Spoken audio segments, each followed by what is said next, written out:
Greetings everybody, I am Sophia Pondo in Nairobi and we welcome our viewers in Kenya and around the globe. This program takes a global and exclusive look at matters affecting the public directly and indirectly, what that will mean for us and what we can do about it. We will discuss subject matters like politics, education, health, arts and culture. Let us dive right in by taking a look at major stories around the world. The biggest legacy I will leave for posterity is you, my daughter.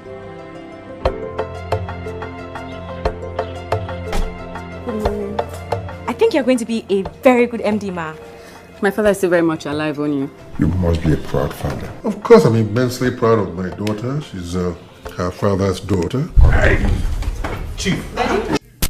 Nollywood's Nigerian movie industry, well known for producing low-budget films, producing a couple of thousand films annually, decided to go for quality and they got Netflix attention.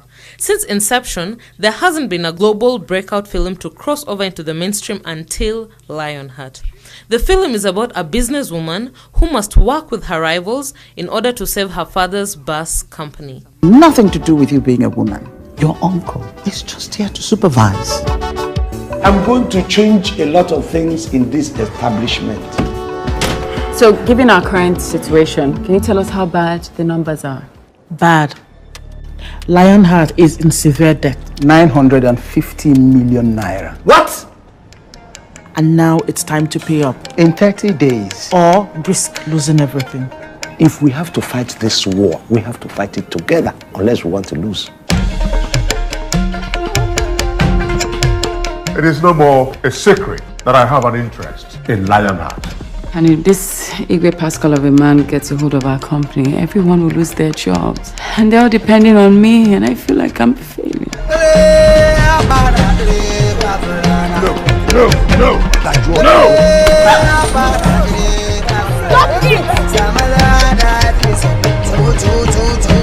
You're a businesswoman. You've always been able to do anything you put your mind to.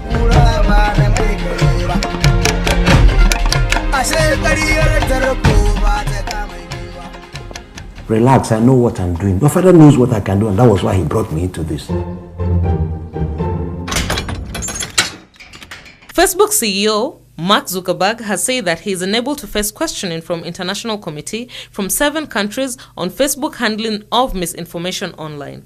Mr. Zuckerberg's decision against testifying at the global gathering could add to Facebook woes as governments around the world have grown frustrated with the company's business practices. A 17-year-old student, armed with a shotgun and a pistol, stormed Santa Fe High School in Houston. He opened a fire in an art class. The student-turned-gunman killed 8 students and 2 teachers. At least 10 others were wounded. Santa Fe High School became the latest scene of carnage in what has become a national epidemic of mass shootings in education institutions, the victims being children and their teachers. Amnesty International said this in a new report that points the finger at the U.S. government. A handful of massacres happening in schools, students and educators being victims, it leads to the question, how safe are our schools? In Kenya, however, we seem to be facing different issues but still affecting the students. While other students are taking guns to school to take matters on their own hands, Kenyan students are doing the same things, just not with guns, but cheating during national examinations. These national examinations are meant to decide their fate to the next phase, KCSE, Kenya Certificate Secondary Education, done at the end of 4 years. This examination determines whether one qualifies for tertiary education. Students understanding the magnitude of these examinations take matters in their own hands and cheat through whatever means available to them. In a bid to secure a seat at the university sponsored by the government, this year a new law was passed and cheating examination will attract a jail time of 5 years or 5 million Kenyan shillings. This was made possible after President Uhuru Kenyatta assented to a bill introducing these punitive measures proposed by the Ministry of Education to guarantee the veracity of the national examinations process. Kenya National Examination Council, Professor Mago has said that all schools suspected to have engaged in exam malpractice will find it rough, as their papers will be thoroughly scrutinized. Moving on to the next segment, we have our correspondent, Hebrews Rono, with our news feature. So stop banning schools or doing all these tantrums. We are not going to be moved. If you like, ban more. We will administer those exams under trees. As children, the dream is certainly possible as long as you work hard and pursue that which you desire. However, cheating in examination is a race to get tertiary education. Tertiary education equates to a white-collar job and a good life. Cheating on KCSE has become a menace that the government has taken drastic measures to discourage students. Invigilators and teachers who try to maneuver ways of aiding students attain this goal were not spared either. If caught cheating, a student could face a 5-year jail term or pay 5 million Kenya shillings. The examination is very secure. It has been set. It will be seen on the morning of the examination. We are not going to be intimidated by acts of hooliganism because it's 3 months to exams and a normal student should be studying now and getting prepared, not diverting our attention by banning schools.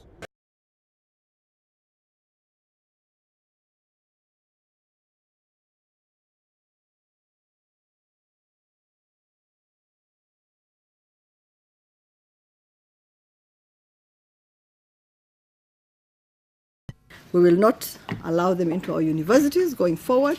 We will also not be able to recommend them for scholarships. In terms of jobs, as you know, there's a requirement for a certificate of good conduct. That, of course, will not be forthcoming if you have a criminal record.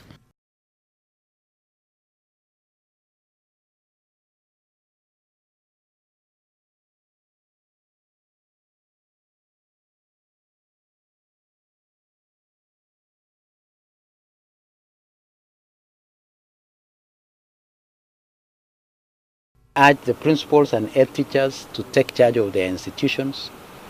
They need to invest in an intelligent system so that they can be able to know what's happening in their schools. The buck will always stop there. You'll always have to take charge of your institutions.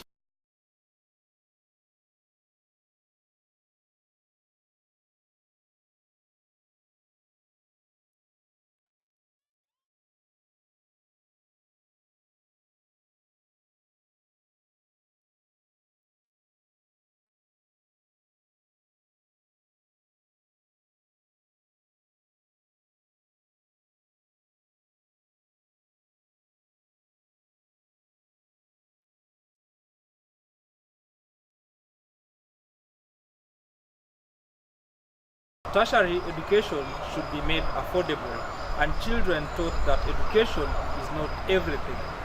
Although education is important, it is not a do or die. Other avenues should be created to ensure that those who are not able to tackle their education have something else to do other than education. Reporting for SON, my name is Hebrews Rono. Back to you, Sophie. On our social media pages, we have Barry Paul saying, feel free to let us know what you think. My social media handle is @Opondo Sophie. We are receiving feedback from various places. I cannot read them all, but I will sample out a few. We have Miss Margaret Oduk, a parent, Christopher Timbwa, a student who just did his final examinations, and Mercy Atieno, a teacher. I will start with you, Mercy Atieno. Are the consequences too harsh for students? Miss Margaret, as a parent, what is your take on the consequences if a child, a student, is found guilty? Christopher Timbwa, as a student, what leads students to cheat during examinations? Miss Mercy, I come back to you. What can teachers do better to equip students so that during the final examinations they do not feel the pressure on their backs? Miss Margaret, do you feel like it is parents who are failing the children, or is it the government failing the children, or is it the teachers failing the children? On social media, we have Brenda Waithera, who is empathetic with the plight of students. She says, In a country where corruption is rampant, we cannot entirely blame the students for cheating examinations. Because it is viewed as a do or die, the students are willing to do anything within and outside their power to make sure they pass so that they are able to qualify for tertiary education. Let me give you a little bit of background. Tertiary education in Kenya is expensive, and the best the children can do is work hard, get good grades, and that is where the government comes in because they get sponsored. Students understanding their backgrounds know that getting sponsored by the government is the only way of making their dreams of getting tertiary education a reality. Are the measures necessary? Yes, by all means. But are they too harsh? Of course they are. These students are young adults who a good number are below 18 years old. That makes them children according to the Kenyan law. There's a Chinese proverb that says, children have never been good at listening to their elders, but they have never failed to imitate them. These children, these students, are the future. And if this approach is to be effective, the leaders in our society need to understand the role they play in all this. They cannot be looting money left, right, and center, not get punished for it, but when the students cheat examinations, they get slapped on the wrist. The apple never falls far from the tree, and we cannot blame the nerves of these children. They are learning from the best, imitating what they see happening every single day in this country. We do need an overhaul, just not an up-bottom approach, but we also need an up-bottom approach too. Let us not forget, they are the future. Vision 2050, Vision 2080 belongs to them. Vision 2030 is already here with us. That is all we had for you today. Until next time, I am Sophie Opondo.